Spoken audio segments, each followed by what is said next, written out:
4 minutes in, let's get it started. All right. Good morning, Navy Yard, DC. Welcome to the podcast. It's Wednesday, and This is what they call streak. May the 4th be with you. May the 4th be with you. We got Star Wars on the big screen back here. Yeah, we're trying something a little different today. We've got video available now. We're actually at the bottom, because this is in reverse, right? So the bottom right-hand side, you will see you'll get a free viewing of the end of Return of the Jedi. Yep. And then we've got other kind of sports. I think VSiN Network's there, which is a pretty good gambling podcast. I listen to a bit of VSiN. I think that whole thing was started by Brent Musburger when he left doing, if anybody remembers Brent Musburger, which you should, ABC college football games always started with "You are looking live at blah blah blah blah." Yep. Big degenerate gambler, big fan of Brent Musburger. He went to Vegas, I believe, started his own like gambling shows, and works for VSiN Network. Does he's so rich now that he's doing just a 20-minute spot every week. Yeah. And puts out a couple of big picks. But he was always the guy that, at the end of the game, the garbage time field goal, would be like, "This might not mean a lot to some of you." Yeah. He did that. Al Michaels leans a little bit in that, but Brent Musburger, you're right. That's a good point. Brent Musburger would always be the guy that was very much aware of the spread. Also, Brent Musburger was a big fan of whomever the camera people were, especially during a college football game. Oh, yeah. The cameras would pan to The co-eds, attractive looking individuals, Yeah. and he would always make some sort of comment. Yeah. So I do remember some Florida State games like that. Yep. Since it is mid-4th, and obviously we have Sean Doolittle here. That's this big Happy Doolittle Day. Yeah, he's a big Star Wars guy. You got a favorite Star Wars movie? No, I mean, I was pretty young when the original one came out. I don't remember seeing it in the movie theater, but we didn't have that much money, so I might have been the first time I saw it. It might have been from a Blockbuster or whatever. Okay. I think it definitely, as a kid, it was cool, but I think it got to be more as I got a little bit older, my teenage years, damn, how do they do that? Yeah. Kind of a thing, Yeah. There's a really cool podcast I listened to kind of about the rise of Spielberg and Lucas and how, just no one wanted to back the film. Yep. He had made a film before then that flopped. It was like a musical. Okay. And it was terrible. And so this, kind of became an issue. And then Mark Hamill got into an accident in the filming, and it's a little bit of a deformity they were worried about. Yeah. Harrison Ford was a rising star. Yep. Right. So remember, Harrison Ford is doing that, which then catapulted him into the Raiders of the Lost, Raiders of the Lost Ark, Indiana Jones franchise. But just think about the world that Spielberg, really Lucas, created, and now they're literally just printing money. They can't do anything wrong. For those of you that are Star Wars guys, and I am one, Obi-Wan Kenobi's new trailer just came out, I believe, this morning. Of course, they're going to release it on May the 4th. I haven't watched it yet either. I was busy, putting together these notes and whatnot. Working with the analytics. Yeah. I barely remember seeing Return of the Jedi as a kid, and Empire Strikes Back is my favorite of all of them, just because I kind of like a bad ending. Yeah. I don't mind bad endings, and I like the way that the vibe of Empire was pretty good. Seen them all, went to a lot of them, obviously with Dad when the new ones would come out. The first toy I ever had, apparently, I stole a Luke Skywalker figurine from a nursery. Okay. Or something. Yeah. And then that's basically what spawned every time Christmas or birthday would come around, because Dad was deployed all the time, he would buy my love by just bringing me more Star Wars. Thanks, Dad. Appreciate it. Anyway, big night for the district last night. Huge. Capitals, substantial underdogs, knocked off the Stanley Cup's playoffs top-seeded Florida Panthers 4-2. And then the Nationals boat raced the Colorado Rockies 10-2. Oh, I think they just scored another run. Yeah.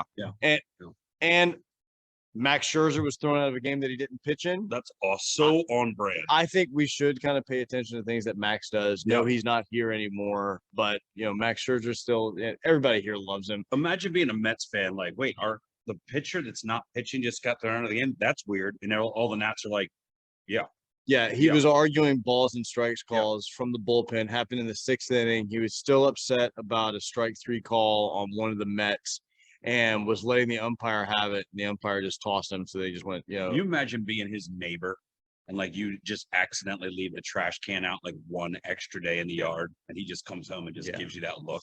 He's one of the he is of this generation, and you're moving past like the Greg Maddux era of like the last 15 to 20 years.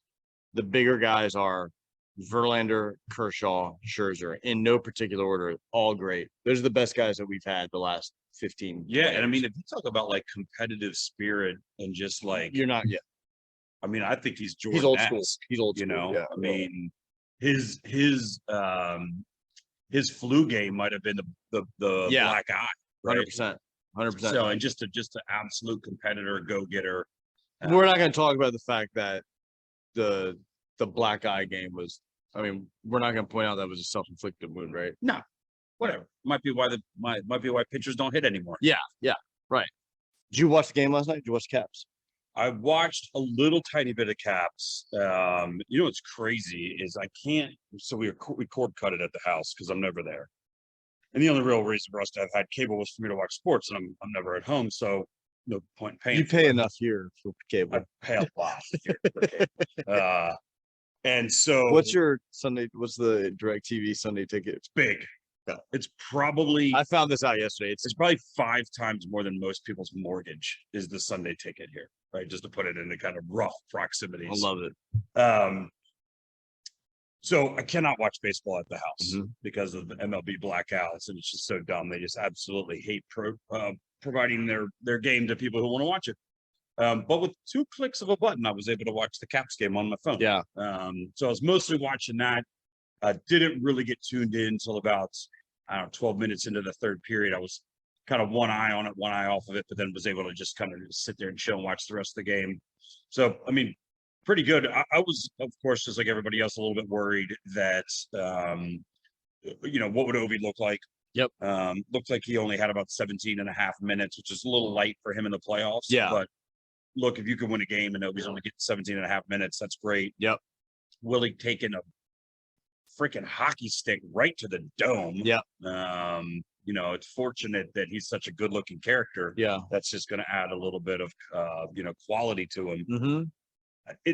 Chicks dig scars. Yeah. Although he's married. Yeah. And I mean, the thing that was weird and I didn't really understand is that it didn't look like that egregious of a stick to the face. They said he came out and skated during the second intermission, or maybe the first intermission before the second period. And then he left. Yeah. So you almost kind of worried there, like, was it more of a concussion kind of a thing versus, you know, usually those dudes will just stitch it up, cauterize it, get back out there. So, you know, and then they said lower body injury, which your face usually not part of your lower body. So that's, you know, a little wonky as well. So we'll see.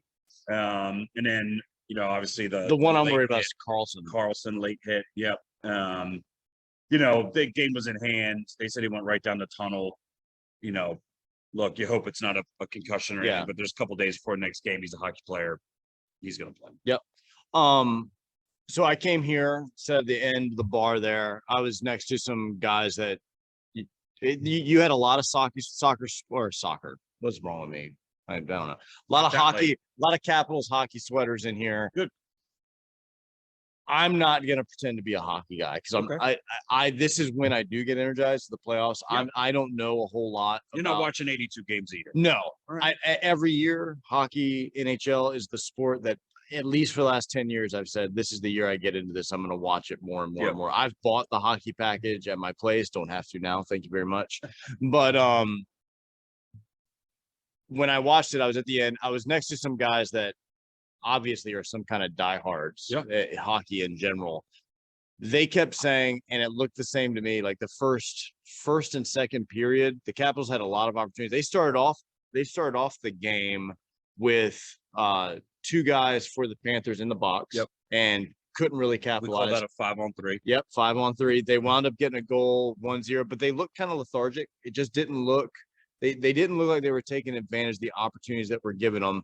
And the Florida Panthers, being the team that they are, you know, won the most games in the regular season. Everybody was kind of assuming, because the Capitals were such heavy underdogs, that this thing would you've got to take advantage of the opportunities that you have. They just didn't. Kept it close. They were down 2-1. going into the third period, and a couple stats that I pulled that I didn't know. Teams are 0-39-1 against Florida in the regular season when trailing after 2 periods, and then 0-22 when it's in Florida. Yeah. So this is a damn good team. Well, that's why Florida they say you play hockey on the ice, not on paper. Right. And one of the other things they I don't point know out if is anybody says that, but I say it. regular season hockey is different than playoff hockey. Absolutely. And if we can muck it up and make it difficult, and also they kept pointing out on the broadcast, one of the things that Brett did here was put the sound on so you kind of hear it, which is good. Yeah. It really kind of adds, because there's nothing like NHL playoffs, and when it comes down to all the different playoff options that you have, the NHL is probably the best. Yeah. But they kept the announced crew kept stating the Washington Capitals playoff experience is one of those things that's paying dividends right now. Yeah, and they're a big team, and they hit. Yeah. Now, look, in the third period, Ovi got a little less time than he normally would. They're up by 2. He's, probably a little sore or whatever. Yeah. And so you're gonna keep rolling out your third and fourth liners to kind of, slow the thing down. But that dude hits, man. Yep. He is built like a brick house. Yeah. And he hits, and Willie hits. And that sort of thing, like, you just keep getting punched in the mouth. And then eventually that, like, you just kind of start avoiding it a little bit. And so, that's kind of one of the things that, as the Caps have gotten a little older, they have that, like, grind it out sort of mentality. Bob, also the goalie for Florida, has a bit of a history of, winning President's trophies during the season, of having the greatest, being the greatest, of all time. And then in the playoffs, just, little lack of attention to detail. That's 1 or 2 slip by. But I mean, look, Ovi had a poke check to Kuzi breakaway. What's a poke check?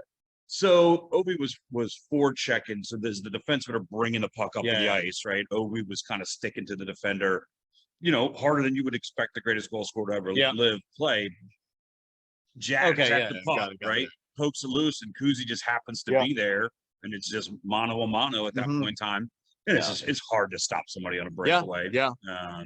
The Osh goal late, mid part of the third period, just a beautiful pass. Yep. And he buries it from Backstrom. Yeah, I mean, there's nobody to pass it better, probably ever. And Osh missed a lot of time this year, so it's kind of nice seeing him get that goal. I've met Oshie a couple times. He's just a great dude. Seems like ran into him at a Home Depot. Yep. One time. Just kind of a regular cat. It sounds like exactly where everyone would meet Osh. So yeah, it was a great first win. Wilson scored. Kuznetsov scored. Eller had the open netter. Yep. And then the one thing, because it was a couple of hockey hardos down here, they I think they knew what they were talking about. They just kept ripping Vanacek, the goalie, and then it seemed like, I mean, he stopped 30 shots after he gave up the second one at the very beginning of the second period. He was basically ice cold. Yeah, that was the slap shot from. Look at me, hockey. Yeah, I mean, I think the goalie situation for the Caps, when we went on the run, Holtby got hot. Holtby, you knew who the guy was going to be, right? Yeah. And now it's almost like, well, Samsonov is sometimes it's hot. Yeah. And then so it's weird. So they're going to rotate between those two, right? No, I wouldn't think so. I mean, Vanacek's going to be the guy. If you win, I mean, I don't know how you sit the guy. Yeah. Now, if he come in and get lit up the next game 6-0, then maybe you sit him. But I did hear a statistic. It's that the team that wins game 1, 69% of the time wins the series. Every time. I think you're supposed to say nice. Nice. Did you hear that? That's what she said. But it's look, we were creating some watch party stuff yesterday, and we said, look, if you win game 1, at least you get a game 5. Yeah. And game 5 might be round 2. Yeah. I think a friend of ours, Mark, has playoff tickets. So your friend might be dialing into that. Other games. Do you have anything else on Caps? No. Game 2 will be tomorrow. Tomorrow night, probably about the same time. Yep, we'll be here 7:30. Sound on. We've got a promo out for that. Pushing a lot of old time lager right now. Pushing a lot of buckets of wings. Was it going Eventbrite or go on the webpage? What is it? Just go everywhere. Yeah, and you'll see like an invite or something. Yeah, follow the path. We're trying to get people in the city to get behind Old Time Lager. Yeah, it's just a great cheap beer. Yep, made locally, cool can. Yeah, so we're buying people their first beer if you come on out and watch Caps game. Yep. Other games, Penguins knocked off the Rangers 4-3. That game was in triple overtime. Imagine running out of beer. They stopped serving beer in the third period. Yeah, and you got to sit there for another 3 overtimes. just so wish that the Pittsburgh Penguins would lose every game. But I think it would be fitting for the Capitals and Penguins. Let's do this one more time. Scared. Do this one more time. I'm scared. Avalanche 7-2 over the Predators. Flames 1-0. I bet every hockey match or every hockey game, it didn't go well. So I was on the wrong side of a lot of stuff. So I had this great analytics is going to show stop betting except on Mondays. Yeah, you're probably right. Okay, moving on to MLB. Washington had a big, the Nationals had a big day last night. 8:40 start. They wound up beating the Colorado Rockies 10-2. Really big night from guys like Josh Bell. Soto damn near had 2 homers because in the first inning he went oppo as well and came just short. But him and Josh Bell both went opposite field. Yadi Hernandez continues to bat pretty well. Yeah, Josh Bell went 3 for 5. Yadi Hernandez 3 for 5. Franco 2 for 4. Franco 2 for 4. Yeah. Ruiz 3 for 4. So, and Victor Robles still sitting there around 242. Unfortunately, he went 0 for 4. But 0 for, I think, got an RBI. Yeah, but I think the bigger story is Eric Fetty. Who? Eric Fetty. 7 innings in Colorado. Yeah, 7 innings. 100 pitches. Yep, 3 Ks. Yeah, went 100. So, I mean, yeah, very, very good outing for the Nationals. But coming off of taking 2 of 3 in San Francisco, now going into Colorado for a 3-game set, it's good to start off. You did not take the over last night. I didn't expect that Colorado scores 2. Yeah, I did. And if Colorado only scores 2, if somebody told you that, like you're like, I'm not hitting this over. No. Yeah. So look, 2 relievers used. Yep. Right. Ramirez. Freddie, other than that one game that he got lit up, in about 2 innings, has been, serviceable. I mean, yesterday we kind of talked about Josiah being a frontline starter for the team. Yeah. Fetty could be that middle to back end, just consistent guy. He's got good stuff, and he just has these like bipolar episodes of like looking like Eli Manning. Yeah.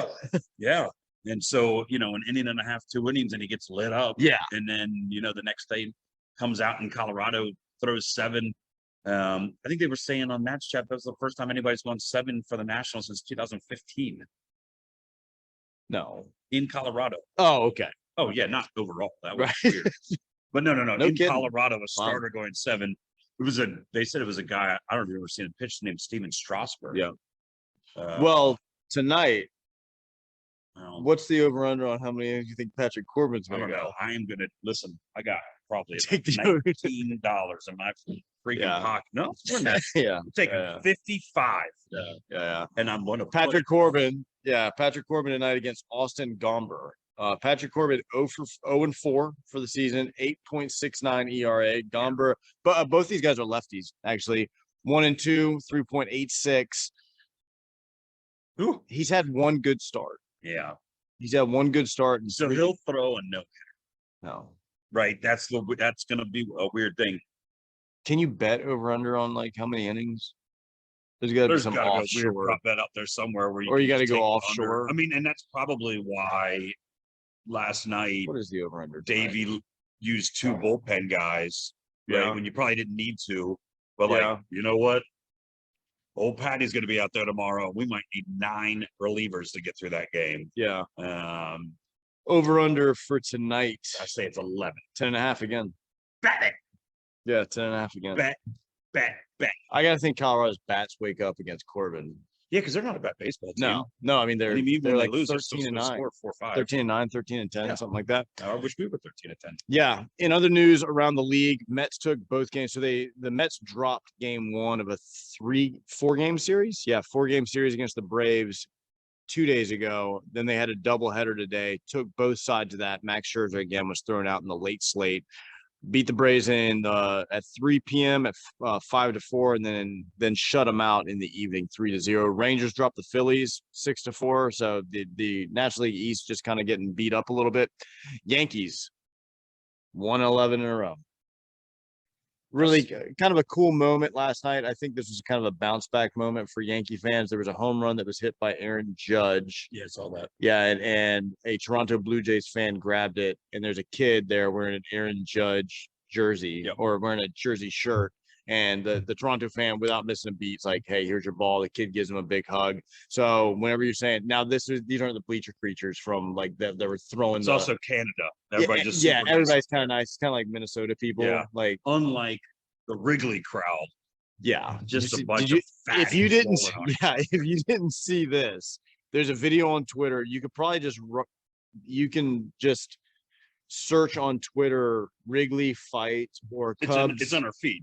Yeah, it's our boys at Ivy Coney at Big Cubs Bar. Yeah, I called them right out. Yeah, a couple of fat guys that are basically fighting each other in slow motion, but in real life. All right. And then there's people just got I like the people that are holding people back, like, hey, no one's really getting hurt here. Rah. Yeah. And the dude who goes, that guy's my rah. I love it. Just everyone obliterated in this. Yeah, and I think the Cubs took one on the chin too. So everybody back there is just that's how the Cubs fans used to be. Like when we were growing up, you'd come home from school, go on WGN, the people would be out in the bleachers and they're just sauce the whole time. So you know, they had their few years of winning with Rizzo and Bryant and Baez. Now the Cubs honestly, people talk a lot of shit about the Nationals right now. Cubs are rebuilding too. Yeah. Like there's a lot of teams that had some pretty fortunate years in the mid 2010s that now are doing the same thing. I mean, they sold in the same vein that Nationals fans are going through it right now. Cubs fans are really identified with guys like Baez, Bryant, and Rizzo. Yeah. And like shipping all those guys off, they're doing the same thing. Yeah. I mean, you know, I wanted to talk about this with the Nats. Bell is stroking it right now, right? I mean, I think I know where you're going with this. It's hard to get into the All-Star game as a first baseman, right? Because everyone just mashes at first base. You got Freeman. I mean, it's a massive. You got a lot of good first basemen in the league. And the knock, my 100% knock on the Nationals is they somehow refuse to pick up the phone and make a phone call to the agent, which is Scott Boras in this situation. Is he Bell's a Boras guy? I think so. Okay. I mean, like if you don't have Boras as your agent, you're pooping. Yeah. So, you know, the money's going to be big, but if you can't lock him up by the trade deadline, you have to trade him. Yep. You know, and he's batting like 350. He might be batting 400 by then. A switch hitting. He's batting 366 right now. And now everybody's got a DH. 464 right? OBP. No big deal. He could go be a DH for somebody. He could be a first baseman. He could, split a little bit of time.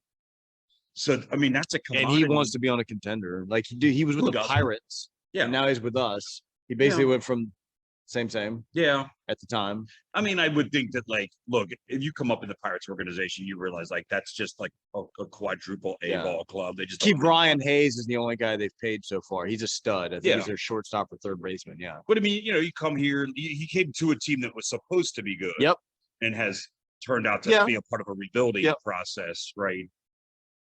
Look, the Michael Franco, ship him, right? Please bat 280, hit 12 bolts by the midway point and trade his ass out of here. Yeah. Victor Cruz, you can go through this. Trade him, but man, I would love to see them re-sign Bell. Just seems like a really good guy, good part of the community. Yep. Good clubhouse guy. He walks around the neighborhood. Apparently, people run into him. Probably. He's always reading books. Yeah. And so that was the bad thing last year. Remember, they had the big thing up, like the Bell's Book Club. There was somebody had memed it. It was like, the Dummy's Guide to Hitting. Yeah. Yeah, well, people. That was last year, not this year. Not this year. Last year, first month was rough. Yeah, but I think if you look over the last year, that dude is stroking. Yeah, no, he's playing very well. You could argue him and Yadiel Hernandez are carrying the Nationals right now. I don't think you could argue it because that's definitively. Also, Juan Soto, 5 home runs, 6 RBIs. Yeah, I mean, look, Soto's going to be 5. No. I'm pointing out that still nobody's getting. It goes back to our. Yeah. Guys, when you hit solo bolts all the time, it is what it is. And ultimately it might be a thing where they move some guys around there. But, I guess at some point in time, the Nats, you've got to make him an offer, right? You Yep. can't not make him an offer. I don't really know if they did anything in the offseason that would have drawn attention to it, but you know, you got to make an offer. You got to leak it so that the Nats fans understand what you did. Yep. You know, I don't know what you pay a slightly older first baseman, especially now that there's a DH. In 2022, Bell will earn a base salary of 10 million. Okay, I think this is total his last salary. year of arbitration. Yep. So Last year of arbitration. yeah, is what you're that right. is. So you have to move him, and so there's going to be a re-sign. contender looking for a first baseman DH that's a switch hitter. Of course. I mean, everyone wants a guy that can hit like he's hitting. I mean, he's arguably he's also not old. Top 10. I think he's 28, 29 maybe. Yeah. And you know, a lot of times what you look at is like, what will he be next year? Because that kind of devalues the guy a little bit. But I mean, the 29. He's 29. Okay, so you know, he's not going to sign a 6, 7, 8 year deal. Probably he wants one. Yeah. You know, and maybe somebody gives it to him. Yeah. But look, I mean, 10 to 15% of the league is actively trying to spend negative amounts of money. Yeah. And so, you know, I think you got to put an offer out there, maybe 4 or 5 years, especially with the DH. He could DH. Look, Victor Cruz is 41 and he's not having a great year this year. And last year he kind of tailed off a little bit, but if you keep your body right, looks like you can DH till you're 40. Yeah. So 10 years, 300 million, about it. Yeah. Last thing from around the MLB, Dusty Baker last night. Amazing. He's the 12th manager to reach 2,000 wins, first African American. What I loved about it, I mean, Dusty Baker is one of these legends. He's going to go into the Hall. He's probably never. He should have a Hall. He's probably never going to win a World Series as a manager. Wish he could have. Really, you know, there was a part of me that was pulling for him last year with the Astros. Fan right now.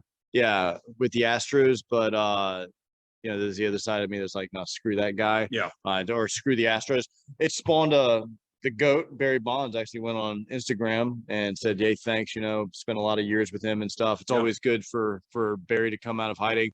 But also, this was interesting. Darren Baker walked off high A ball, Wilmington, bottom of the 10th, sacrifice fly. Those are just weird things that happen. Yeah. It was cool. And I think you saw it during spring training where Davey sent presented the lineup. Card. Yeah. It's pretty special. Not everybody gets to be a coach till you're 107 years old. So. Well, going into today, tonight, into the weekend, we talked about it a little bit yesterday. We've got some stuff going, you know, Kentucky Derby. Yeah. We've got a lot of events happening this weekend, UFC. As far as today, if you're, you know, watching soccer, today's Champion League semifinal, Real Madrid yesterday. I mean, I'm not a huge soccer guy. Villarreal and Liverpool. But and I mean, they do that wacky bit where it's a 2-game series. I don't know whoever thought of that, but whatever. So today's game, I think somebody's up 2-0, but we'll have a sound on. It was yesterday. It was only in Spanish. I don't understand how that works. But. I don't know what the line is on this Real Madrid Man City match, but I'm going to take Man City. Don't know why, but I'm going to take Man City. I would think that what you would do is take the team that has to score all the goals. That's a good point. Win. That's a good point. I have no idea. Yeah, because this is probably match 2. Because I mean, like, you got to be like Florida, pull your goalie at like halftime. If you need 4 goals to win, I mean, you just got to get in there. 76ers Heat game 2. Sixers are down 1 game. Mavericks Suns game 2. This 7:30 and 10 p.m. respectively. Suns are also up 1 game. So we'll have some NBA playoffs. Obviously, you got Nationals. I think same start time, 8:40. Yep. You've got NHL playoffs, the other side of the slate. So, you know, we talked about like the Toronto Maple Leafs. We got a bartender here, big Maple Leafs fan, so he'll definitely be plugged into that. Yeah. I had one question for you about stuff that happened what's the Met Gala? I don't know. Did you see that? I mean, I see it. Everybody gets dressed up. What are they doing there? Rich people shit. Yeah, but I just don't. Rich people and like hot people. Is it just like an opportunity to flex? Well, you wore a tuxedo in the last. No, I know, but it's got. I mean, the Metropolitan, right? That's a big art museum. But like, what are they doing there? It's probably to raise money for the art museum. I don't know. Maybe they're in there. If anybody knows what people are actually doing, because I'm not gonna listen to our pod. I'm not gonna. Yeah, that'd be sick. I'm not gonna take the time to actually look up what people do in the Met Gala. But if you want to like hit us up on Twitter or something and like let me know, like, is it a donation thing? And there's some ridiculous outfits. Elon Musk looked kind of legit though. He took his mom. Good. Yeah, I'd take my mom. Yeah, I take my mom. I saw one of the Kardashian crew like Mhm. walked up to fix his tie or something. Yeah. I honestly thought it was Schwarzenegger from like the weird. Yeah. It sort of kind of looked. He was kind of doing like some meme poses and I think he knows, like, I you know, and think everybody's it's asking just- questions about It's Twitter. probably like $100,000 to get in. Yeah. Which, you know, for some of those people is like it's It's- nothing. But it's- other It's other more like, than it's more than that. maybe maybe a mil. Yeah. A mil to get in. It's So it's just like if you have a spare mil, you get to come to this if party. you found a and millie it's- just under your and it's couch. that, right? And then there's probably like 100 hot chicks, Yeah. right? And It's you just know, like supermodels and like Yeah. bros. not me. I would go. I want to go. I just want to go and like, what's up? You better start bartending a little bit more. I don't know. It's gonna come up with a spare mil. Talk to Brett You again. should next Monday just take your entire retirement. Jared Leto, Ready. I think, looked ridiculous. There's some like, I don't know. That dude was great in WeWork. I liked him in what's WeWork? The pod or the WeWork is the Apple podcast the story of Okay. whack company that thought they were worth hundreds of trillions of dollars providing apartment or a Okay. space for some reason. Dallas Buyers Club. Yeah. Jared Leto was amazing in that with Yeah. Matthew McConaughey. Absolutely amazing. Anyway, He's dreamy. he got his face punched in Fight Club too. That was probably the best version I've seen of Jared Leto. Anyway, They're done that. I don't have anything else. You Nope. got anything else? Nope. This is 2 days back to back. We had to make it up to the people. So The people started to talk a little trash. yeah, yeah. We You got some definitely had text people who were messages. like, "Oh, hey, remember when you guys did that podcast? That was cool." Yeah, and this is number 10, so we've unlocked another badge on Buzzsprout. So Badges. yeah, Make your plans to be at Walters Thursday night for a little Yeah. NHL hockey. Yeah. We go 2-0 on Yeah. Florida, yeah, and you know, maybe the Nats take one today and Yep. be 2 series wins in a row. That'd be weird. yeah. Like it, and then that would maybe energize the crowd a little bit. Come next Tuesday to come home, you know, put a few more fans in Yeah. the seats. This podcast will be on Apple, Spotify, all that good stuff. Where could they find this video? Do you know what you're gonna do with this? No idea. Okay, I we're gonna just- figure that out. It might not even be a thing. Yeah, Might go in the yeah, we're constantly failing upwards. Yep. So we'll talk to you guys later. Take care of yourselves. Take care of each other. deuces.